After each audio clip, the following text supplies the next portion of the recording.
बोलिए सच्चिदानंद भगवान की जय। सद्गुरुदेव भगवान की जय। श्री भगवान उवाच, भगवान बोल रहे, इदं तु ते गुह्यतमं प्रवक्ष्याम्यन् सूयते प्रवक्ष्याम्यनं सूयवे ज्ञानं विज्ञान सहितं यज्ञात्वा मोक्ष्यसे अशुभात्। श्री भगवान बोले, तुझ दोष दृष्टि रहित भक्त के लिए इस परम गोपनीय विज्ञान सहित ज्ञान को पुनः भली भांति कहूंगा, जिसको जानकर तू दुख रूप संसार से मुक्त हो जाएगा। भगवान बोल रहे हैं, इस ज्ञान को मैं, इसमें कोई दोष नहीं है और कोई परेशानी नहीं है भक्त के लिए, जो तेरे जैसे भक्त के लिए, जो ये बहुत छुपा हुआ ज्ञान है, किसी किसी को ही समझ में आता है। ऐसा ज्ञान जो है विज्ञान सहित ज्ञान है, जो उसको तेरे को बार बार समझा समझा के बोलूंगा, जिसको जानकर तू दुख रूप संसार से मुक्त हो जाएगा। ठीक है, ये बात उन्होंने बोली। क्या है वो? राज विद्या राजगुह्यम पवित्रम इदम उत्तमम प्रत्यक्ष अवगमन धर्म्यम सुसुखम कर्तुम व्ययम। यह विज्ञान सहित ज्ञान सब विद्याओं का राजा, सब गोपनीयों का राजा, अति पवित्र, उस अति उत्तम प्रत्यक्ष फल वाला, धर्म युक्त, साधन करने में बड़ा सुगम और अविनाशी है। ठीक है, क्या कह रहे हैं? कह रहे हैं ये ज्ञान और विज्ञान, ज्ञान और विज्ञान समझते हैं तुम लोग? ज्ञान तो जो सुनाया जा रहा है वो ज्ञान है, और अगर आपने अपने जीवन में उतार लिया तो विज्ञान है। जो पढ़ा रहे हैं, समझ रहे हो, याद कर लिया, वो तो ज्ञान आपके जीवन में उतर है। लेकिन जब उसको आपने प्रयोग में लाए, जीवन में उतार लिया, तो वो विज्ञान हो गया। तो इसी को ज्ञान विज्ञान, इसलिए ये वाली जो है लाइन, वो बिना विज्ञान के नहीं, बिना विज्ञान के ऐसे में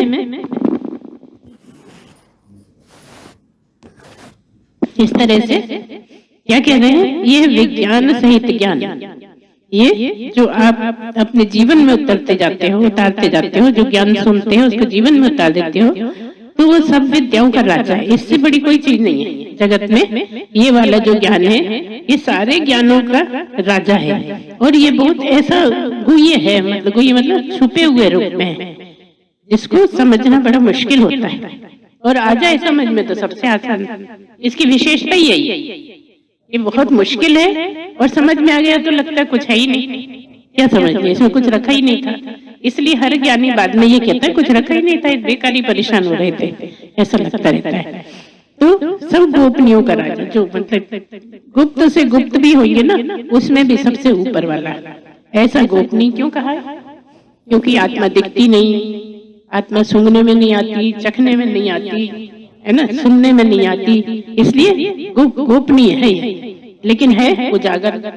सबसे ज्यादा दुनिया में आत्मा ही है, आत्मा के अलावा कोई चीज ऐसी नहीं है जो इतनी ज्यादा हो, क्योंकि सब कुछ उसी से बना है।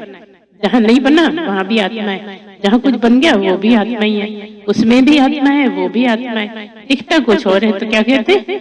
होकर दिखता है। क्या होकर दिखता है? जो आत्मा है वो वाली चीज होकर दिखती है आत्मा ही। हर चीज जो है आत्मा ही है, हर दिशा जो है आत्मा ही है, हर समय जो है आत्मा ही है। इतनी भरपूर है कि उसमें सब कुछ है, उसके बिना कुछ है ही नहीं।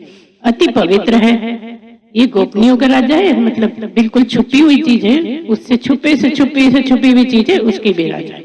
और बहुत ज्यादा पवित्र भी है, इससे ज्यादा पवित्र भी कुछ नहीं है। अति उत्तम मतलब बहुत श्रेष्ठ है, प्रत्यक्ष फल वाला।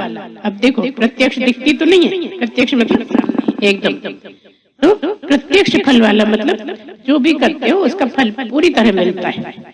अब मिलता है जब आप इसी की इच्छा से करते हो, तब फल मिलता है। जब आप जगत की इच्छा से करते हो तो नहीं मिलता। इसलिए कह दिया प्रत्यक्ष फल वाला, धर्मयुक्त, मतलब सबसे बड़ा धर्म भी यही है, धर्म से भरपूर है, साधन करने में बड़ा सुगम।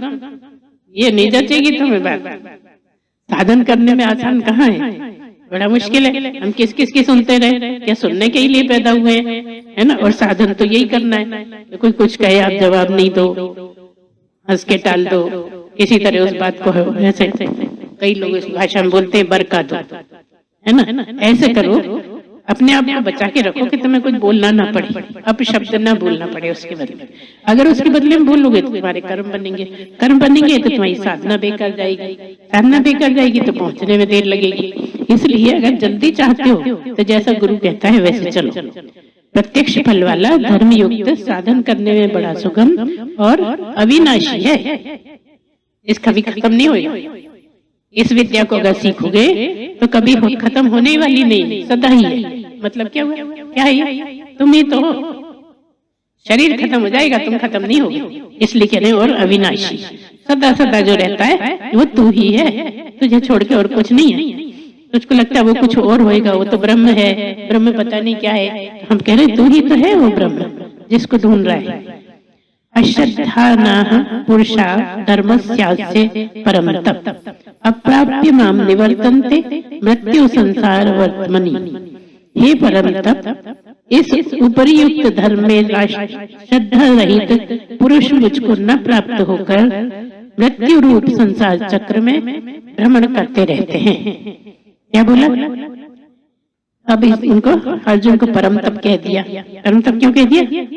सबसे ऊंचा तप कर सकता है, उसमें ऐसी गुण है, ऐसी क्वालिटी है कि वो बहुत ऊंचा तप कर सकता है, तभी तो उसको चुना। गुरु समझ गया कि ये सुन सकता है, इस मार्ग पे चल सकता है और ये प्राप्त कर सकता है। इसलिए हे परम तप, इस उपरयुक्त धर्म में श्रद्धा रहित पुरुष मुझको न प्राप्त होकर मृत्यु रूप संसार चक्र में भ्रमण करते रहते। कह रहे हैं कि अगर मुझ में श्रद्धा नहीं है, ये जो ज्ञान है ये तुम चल रहे हो इस पे, लेकिन मुझ में श्रद्धा नहीं है, या कोई भी जो है श्रद्धा के बिना वाला है, ऐसा मनुष्य इस संसार चक्र से छूट नहीं पाएगा, इसी में घूमता रहेगा, संसार चक्र में भ्रमण करते रहते हैं। मतलब तुम सारी जिंदगी में सुनते रहोगे तो भी इसी में चक्कर लगाते रहोगे, जबकि है क्या, आपको ब्रह्म को समझ जाना है, वो समझने में आता नहीं है। इसलिए ये कह रहे हैं कि ये जो श्रद्धा रहित, मतलब श्रद्धा सबसे ज्यादा जरूरी, श्रद्धा इसका खंबा है ना ज्ञान का। इसीलिए सदगुरु की जरूरत है। केवल इसी लाइन में सदगुरु की बहुत आवश्यकता है, और सदगुरु की बहुत ज्यादा श्रद्धा है तो ज्ञान भी हो जाएगा। इस तरह से कहा का भ्रमण करते रहते हैं। मया कतम इदम सर्वम जगत व्यक्त मूर्तिना मत्स्थानि सर्वभूतानि न चाहम तेष्वस्थितः। मुझ निराकार परमात्मा से यह सब जगत जल से बर्फ के सदृश परिपूर्ण है, और सब भूत मेरे अंतर्गत संकल्प के आधार स्थित हैं, किंतु वास्तव में मैं उनमें स्थित नहीं। अब फिर वो वाली बात आने लगी। मुझ निराकार परमात्मा से ये सब जगत, क्या कहने कि ये जो पूरा जगत है ये ऐसे ढका हुआ है जैसे कि विदेशों में जाओ ना तो तालाब है, नदी है, जगह जगह जो पानी भरी हुई जगह वहाँ ऊपर ऊपर बर्फ दिखता रहता है, तो ऐसा लगता है सड़क ही है, सड़क के ऊपर बर्फ होगा, लेकिन नीचे पानी है, बर्फ से ढका हुआ है पानी। तो ये कह रहे हैं संसार ऐसा है जो इस तरह से ढका हुआ है, अज्ञान से ढका हुआ है। अज्ञान से ऐसे ढका है जैसे जल बर्फ से जब ढक जाता है, पूरा भरा हुआ है सारे में, लेकिन दिखता नहीं है। जैसे जल नहीं दिख रहा है बर्फ के नीचे, ऐसे ही आत्मा नहीं दिखती है, माया के नीचे छुपी हुई है। सब भूत मेरे अंतर्गत संकल्प के आधार पर स्थित हैं। सब भगवान के संकल्प से ही होता है, इसलिए जितने भी भूत प्राणी हैं सब मेरे ही चलाए चलते हैं, मेरे ही लाए हिलते हैं, मेरे ही करने से करते हैं, जबकि वो कुछ करता नहीं। इसीलिए तो मुश्किल है समझना, किंतु वास्तव में मैं उनमें स्थित नहीं हूँ। देखो कहीं ये कहा है कि मैं हर चीज में स्थित हूँ, हम ही 50 बार बोल देते हैं कि हर चीज में है, वो कोई चीज ऐसी नहीं जिसमें नहीं, मगर ये कह रहे किंतु वास्तव में मैं उनमें स्थित नहीं हूँ। यही तो मुश्किल आ जाती है तुम लोग को, मैं उसमें स्थित नहीं हूँ। इसके हमने बहुत बार बताया क्यों स्थित नहीं हूँ, क्योंकि वो सब खत्म हो जाते हैं, मैं खत्म होता नहीं हूँ।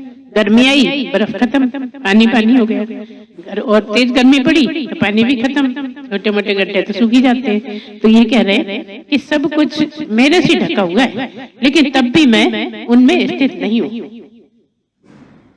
है, भरपूर है, लेकिन तब भी मैं उसमें स्थित नहीं हूँ। मतलब वो बदलते रहते हैं। पानी है, पानी से बर्फ हो गया, पानी है, पानी से भाप बन गई, बदलते रहते हैं। लेकिन मैं न पानी हूँ, न बर्फ हूँ, न भाप हूँ। मैं तो बस मैं ही हूँ। तो सब कुछ मुझसे ही होता है, सब कुछ मेरे होने से, मेरे संकल्प से होता है। लेकिन क्या है कि मेरे संकल्प के आधार ही सब कुछ स्थित है, मेरे संकल्प से ही सब कुछ चल रहा है, लेकिन मैं उनमें स्थित नहीं हूँ। मतलब मैं बिल्कुल अलग हूँ, सब में रहते हुए मैं सबसे अलग हूँ। ये क्या हूँ तो सब में रमा हुआ हूँ, लेकिन मेरा उनसे कोई वास्ता नहीं। ऐसा न च मत्स्थानि भूतानि पश्चिमे योग में शरम भूत ब्रह्म च भूतस्थो ममात्मा भूत भावना। वे सब भूत मुझ में स्थित नहीं है, किंतु मेरी ईश्वरीय योग शक्ति को देख कि भूतों का धारण पोषण करने वाला और भूतों को उत्पन्न करने वाला भी मेरा आत्मा वास्तव में भूतों में स्थित नहीं है। और इसी बात को और स्पष्ट कर रहे हैं। क्या कह रहे हैं? ये सब मुझ में, वे सब भूत मुझ में स्थित नहीं है, किंतु मेरी ईश्वरीय शक्ति क्या कहती है? क्या कह रही है?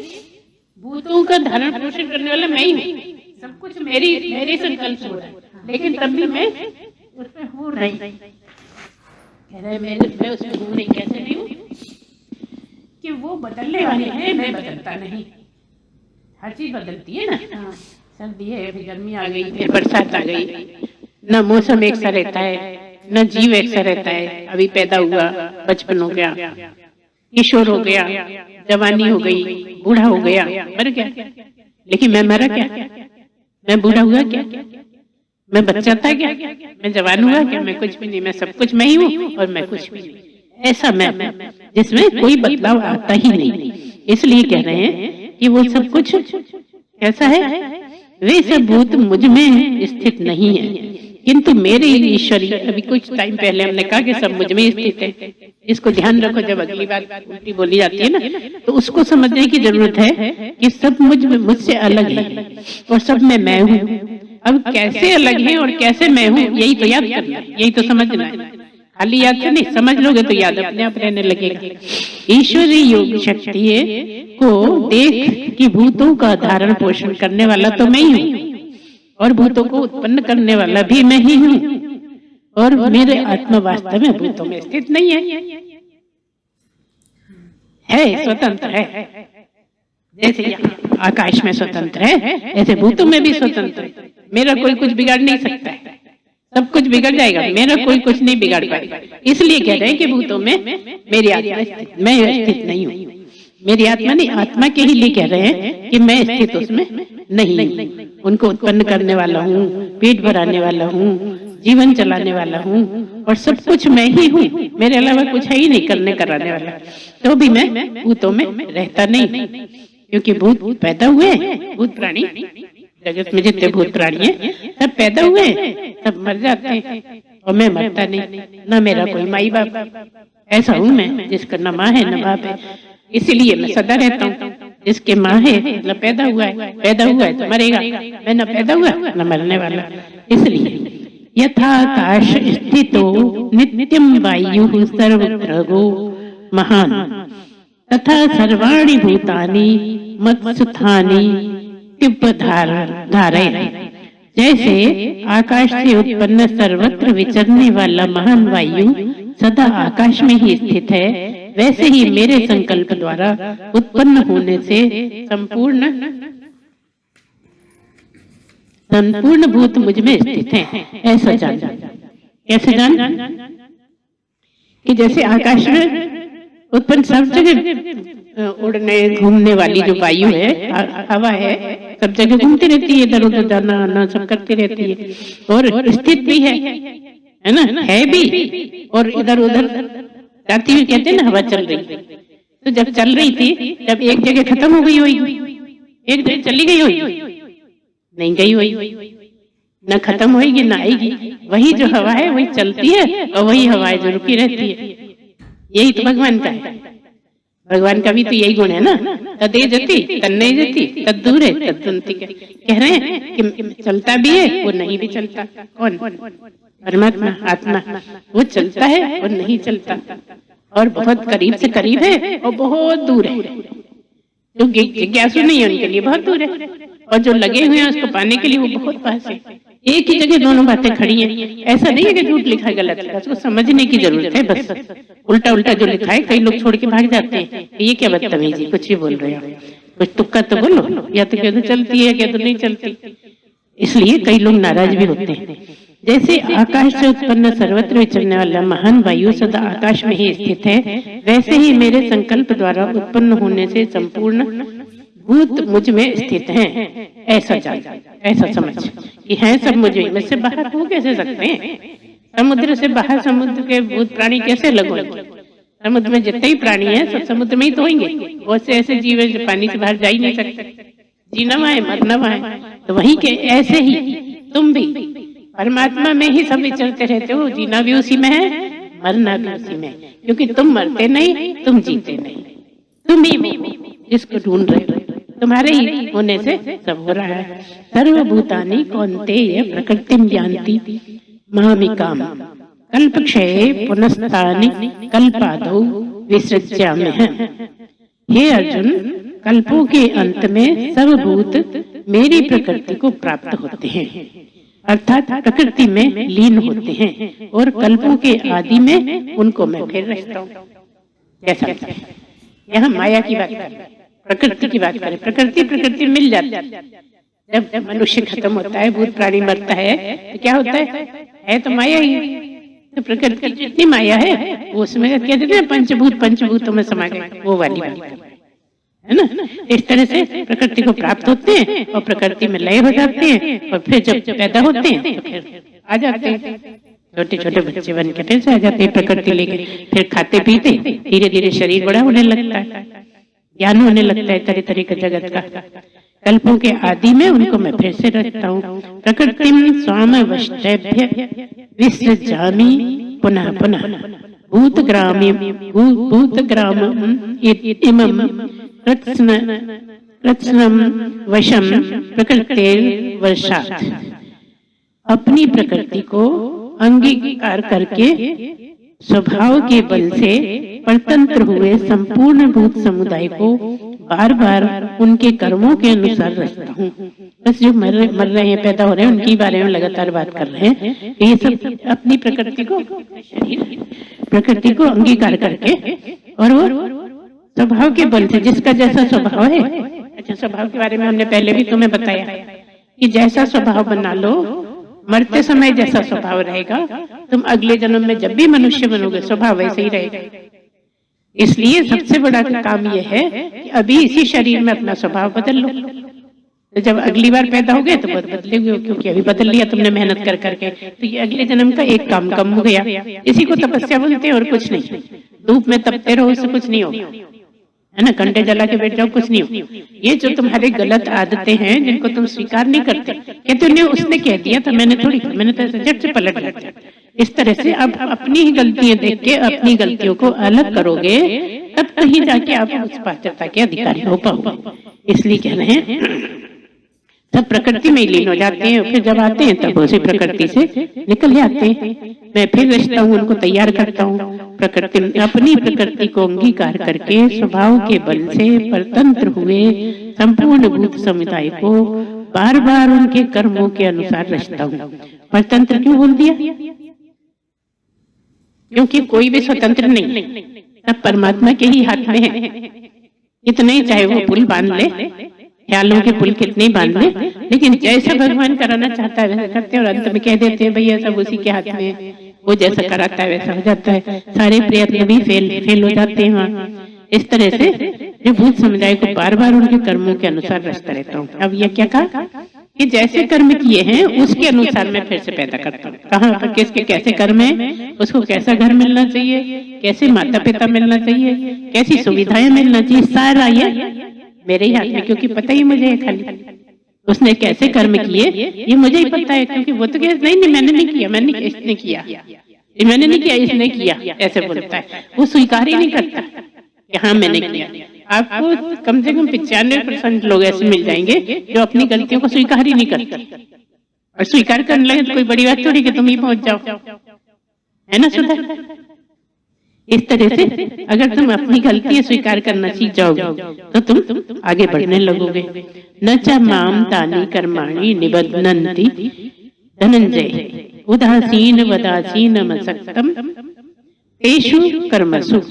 हे अर्जुन, इन कर्मों में आसक्ति रहित और उदासीन के सदृश स्थित मुझ परमात्मा को वे कर्म नहीं बांधते।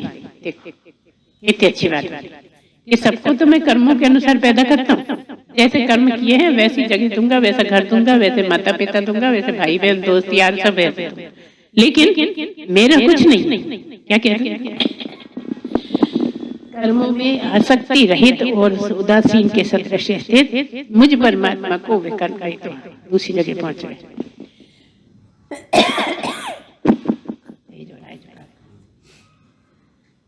न च माम तानि कर्माणि निबध्नन्ति धनंजय उदासीन वदासीनम सक्तम तेषु कर्मसु। हे अर्जुन, उन कर्मों में आसक्ति रहित और उदासीन के सदृश स्थित मुझ परमात्मा को वे कर्म नहीं बांधते। ये है ना, न माम कर्माणि बंधते, है ना? क्या कह रहे हैं? मुझे कर्म नहीं बांधते। वही बात यहाँ कह रहे कि मुझे कर्म नहीं बांधते क्योंकि मैं करता हूँ, चल सोच के नहीं चलता। तुम करता है सोच के मैं ऐसा करूंगा, मैंने ऐसा किया, मेरी तो ऐसी आदत है, मैं तो ऐसे ही करता। भगवान कहते हैं कि मैं कर्ता बनता ही नहीं हूँ, मैं अकर्ता बना रहता हूँ, इसलिए मुझे कर बांध नहीं सकते कर्म। तुम अकर्ता बनने को ही तैयार नहीं, तुम इस पे भरोसे ही नहीं करते कि भगवान चला रहा है मुझको, वो जैसे कराएगा वैसे मैं करूंगा, मेरी क्या औकात। तुम तो नहीं, मैं करता हूँ, मुझे ऐसे कैसे बोल दिया तुमने, ऐसा कैसे कर दिया तुमने। ये सब हमारे जो अहंकार है ना, वो उसको कर्ता बना देता है। और कर्ता बनोगे तो कर्ता के फल भोगोगे, कर्ता बन करा तो कर्म बन गए, कर्म बने तो आपको भोगने भी पड़ेंगे। ये मतलब है, सीधी सीधी बात। ठीक है, तो कह रहे हैं मुझे ये कर्म नहीं बांधते क्योंकि मैं कर्ता बन के करता ही नहीं हूँ। अगर मैं ये सोचूं मैं कर रहा हूँ तो मुझे भी भोगना पड़ेगा। देखो भगवान है, तब भी भगवान को भी भोगना पड़ेगा अगर वो कर्ता बने।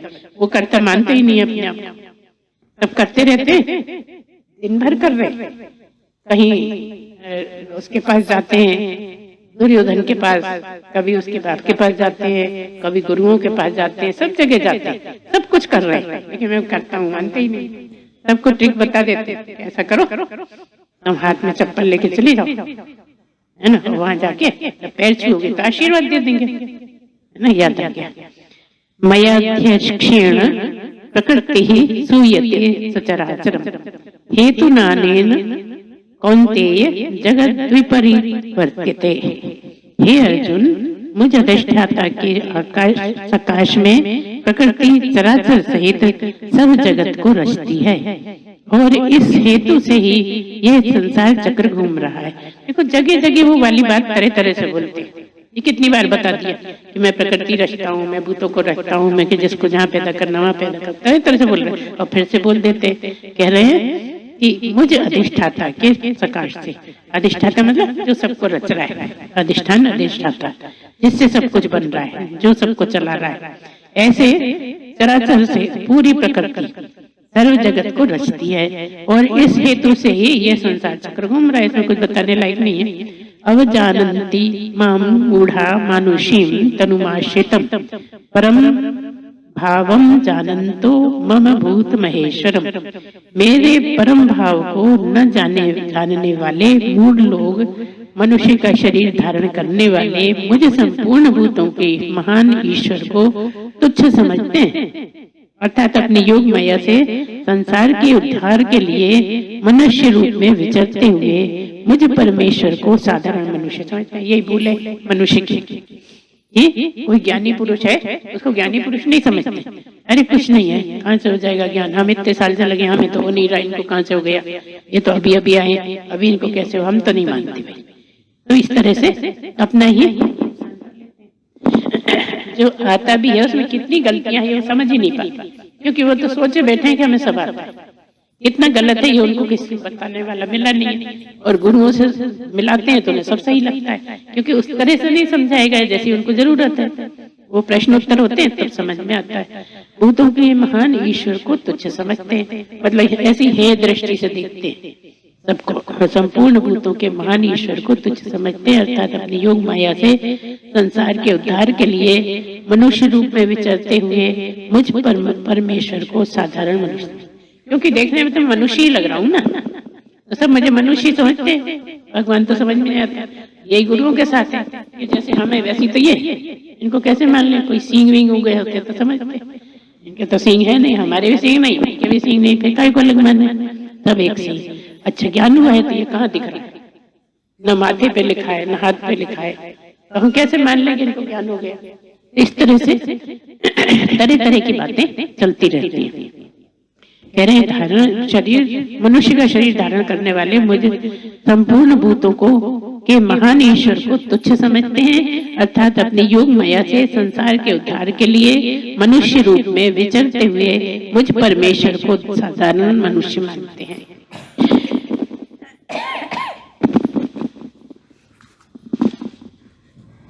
आगे मोघाशा मोघ कर्माणु मोघ ज्ञाना विचेतसा राक्षसीम आसुरी चैव प्रकृतिम मोहिनी श्रिता। आगे ये कह रहे हैं वे व्यर्थ आशा, व्यर्थ कर्म और व्यर्थ ज्ञान वाले विक्षिप्त चित्त अज्ञानी जन राक्षसी, आसुरी और मोहिनी प्रकृति को ही धारण किए रहते हैं। इसके बारे में बता रहे हैं आगे कि जो ऐसे लोग हैं जो नहीं मानते हैं ना, उनका कह रहे हैं कि बेकार की बातें सोचते रहते हैं, तो आशा लगाए रहते हैं ये हमारा ऐसा कर देगा, ये हमें दे देगा, ये कर देगा, बस जो दुनिया की बातें चलती रहती हैं उसी को बता रहे हैं कि व्यर्थ की आशाएं करते रहते हैं। व्यर्थ के ज्ञान वाले जहाँ ज्ञान नहीं है वहां पे लगाव दिखाते हैं कि हम तो भैया फलाने के पास बैठते हैं, हम मतलब वो बहुत बड़े वाले हैं, हम तो उनका सुनते हैं, ऐसे कर करके व्यर्थ की बातें करते रहते हैं। और ऐसे ही विक्षिप्त चित्त मतलब जैसे पागल से, आधे पागल से हो गए हो, ऐसी बातें करते हैं, मतलब क्या बोल रहे हैं हमें होश ही नहीं, कुछ भी बोल रहे हैं। अज्ञानी जन राक्षसी, आसुरी और मोहिनी प्रवृत्ति, राक्षसी मतलब तमसी, आसुरी मतलब जो देवता है, और राक्षस है, राक्षसों को आसुरी बोलते और देवताओं को सुर बोलते। तो ये राक्षसी को दो तरह से बोल दिया है। राक्षसी प्रवृत्ति जो होती है उस तरह के ऐसे लोग होते हैं जो अपनी ही प्रवृत्तियों में मोहित हुए रहते हैं, उसी में गुम रहते हैं और समझते हैं हम बहुत महान है, हमें सब कुछ बहुत आता है, हम तो फलाने गुरु के पास बैठते हैं, वो बहुत अच्छा ज्ञान देते हैं, ऐसे करके उनका जन्म नष्ट होता रहता है। ऐसे धारण किए रहते हैं, मतलब उनकी मान्यता है ऐसी, मतलब क्या आधे पागल से, उन्हें समझ में नहीं आती ये था। महात्मा नस्तु माम पार्थ देवीं प्रकृतिम आश्रितः भजन्त्यन अन्य मनसो ज्ञात्वा भूतादिम व्ययम्। परंतु हे कुंती पुत्र, दैवी प्रकृति के आश्रित महात्मा जन मुझको सब भूतों का सनातन कारण और नाश रहित अक्षर स्वरूप जानकर अनन्य मन से युक्त होकर निरंतर भजते रहते हैं। अब दूसरे वाले बताए, अभी आसुरी वाले बताए थे, अब जो सुर मतलब देवताओं की प्रकृति बताते, अभी पिछला वाला राक्षसी प्रकृति का बता रहे थे, अब बता रहे हैं देवता की जो प्रकृति है ना लोगों की। देवता की क्या प्रकृति होती है, सब कुछ बहुत अच्छा हो जाता है उनका, लेकिन ज्ञान प्राप्त नहीं होता ना, उनको देवता बोलते हैं। ऐसे जो सब जानते तो हैं लेकिन मोक्ष नहीं हो पाया था और स्वर्ग में जाके वो सुख भोग रहे हैं अपने पुण्य कर्मों का, ऐसे देवता जो रहते हैं उनकी बात हो रही है। दैवी प्रकृति के आश्रित महात्मा जन, ऐसे महात्मा जो है ना बहुत से बने रहते हैं, खूब तपस्या करते हैं, सब कुछ करते हैं इस तरह पहुंच जाएं, ऐसे मतलब बहुत सफाई तो कर लेते हैं, इसलिए देवता बन जाते हैं। सब भूतों का सनातन कारण और नाश रहित अक्षर स्वरूप, मतलब जो खत्म न होने वाले है ना, ऐसे जिनका नाश नहीं होता, इसका नाश नहीं होता। हाँ, ये कह रहे हैं ऐसे लोग जिनका नाश नहीं होता, मतलब क्या हुआ कि अभी ब्रह्म नहीं हुए, ये ब्रह्म हो गए, नाश नहीं होते का मतलब ब्रह्म हो गए होगा कि ब्रह्म नहीं हुए, ब्रह्म ही तो नहीं हुए, देवता वो होंगे जो ब्रह्म नहीं हुए इसलिए देवता बने, है ना। तो ऐसी दैवी प्रकृति वाले आश्रित महात्मा जन मुझको सब भूतों का सनातन कारण और नाशरहित अक्षर स्वरूप जानकर मेरे लिए अक्षर सहित रहित है ना, मुझे क्या मानते कि सबका कारण भी मैं ही हूँ और मेरा कभी नाश नहीं होता। वो कौन है? कृष्ण जी के लिए बोल रहे हैं, भगवान कृष्ण के लिए। मुझे अक्षर रूप मतलब मेरा कभी खत्म, मेरा अक्षर होएगा ही नहीं। एक क्षर है, एक क्षर है। क्षर मतलब नाश हो जाना, अक्षर मतलब नाश नहीं होना। तो भगवान के लिए अक्षर आता है और भूत प्राणियों के लिए अक्षर आता है। अनन्य मन से युक्त होकर निरंतर भजते हैं। मतलब क्या हुआ? योगी योगी लोग जो होते हैं ना, निरंतर भजते रहते हैं, भजते रहते हैं, भजते रहते हैं। वो एक तो आसुरी प्रवृत्ति है और एक दैवी प्रवृत्ति है। ऐसे लोग दैवी प्रवृत्ति वाले होते हैं जो योगी हो जाते हैं। सतत कीर्तयन्तो माम यतन्तश्च दृढ़व्रताः नमस्त्यन्तश्च माम भक्त्या नित्य युक्ता उपासते। वे दृढ़ निश्चय वाले भक्तजन निरंतर मेरे नाम और गुणों का कीर्तन करते हुए तथा मेरी प्राप्ति के लिए यत्न करते हुए और मुझको बार बार प्रणाम करते हुए सदा मेरे ध्यान में युक्त होकर अनन्य प्रेम से मेरी उपासना करते हैं। मतलब सीधा समझ जाओ योगी। अगर योगी का जो हमने तुमको बताया और याद है तो योगी की बात हो रही है। ये कह रहे हैं वो दृढ़ निश्चय वाले कि मुझे तो परमात्मा को पाना ही है, मैं तो ब्रह्म को जानना ही चाहता हूँ, मुझे समझना ही है। ऐसे लगातार नाम और गुणों का कीर्तन करते रहते, भगवान को मतलब याद करते रहते, हमेशा उसकी अनन्य भक्ति करते हैं। मतलब भगवान के अलावा किसी की नहीं सोचते कि कभी माँ की याद आ रही, कभी सास की याद आ रही, कभी बच्चों की याद आ रही, कभी पड़ोसी की आ रही, ऐसा नहीं। सिर्फ मेरा ही भजन करते, मुझे याद करते। अब तुम लोग पड़ोसी का भजन कर लेते हो, बहू है तो सास का भजन कर लेती, सास है तो बहू का भजन करती। गाली तो दे रही है मगर भजन कर रही है ना, निगेटिव में कर रही है भजन। इस तरह से वो ऐसे लोग जो केवल मुझे ही याद करते हैं, मतलब ना अन्य, मेरे अलावा किसी को नहीं तो कहेंगे अनन्य, केवल मुझे ही याद करते रहते हैं। ऐसे लोगों की बात कर रहा हूँ, दृढ़ निश्चय वाले, जिनने पक्का निश्चय कर लिया है कि मनुष्य जन्म मिला है तो मैं मोक्ष ही प्राप्त होऊंगा। ऐसे निरंतर मेरे नाम और गुणों का कीर्तन करते रहते हैं और मेरी प्राप्ति के लिए यत्न करते रहते हैं और मुझको बार बार प्रणाम करते हुए सदा मेरे ध्यान में युक्त होकर अनन्य प्रेम से मेरी उपासना करते हैं, है ना। ऐसी तो बनना है कि नहीं? बनना है कि नहीं? मतलब बताओ, बनना है ना? टाइम से आना पड़ेगा, है ना। ज्ञान यज्ञेन चाप्यन्ने यजन्तो माम उपासते एकत्वेन पृथक्त्वेन बहुधा विश्वतो मुखम।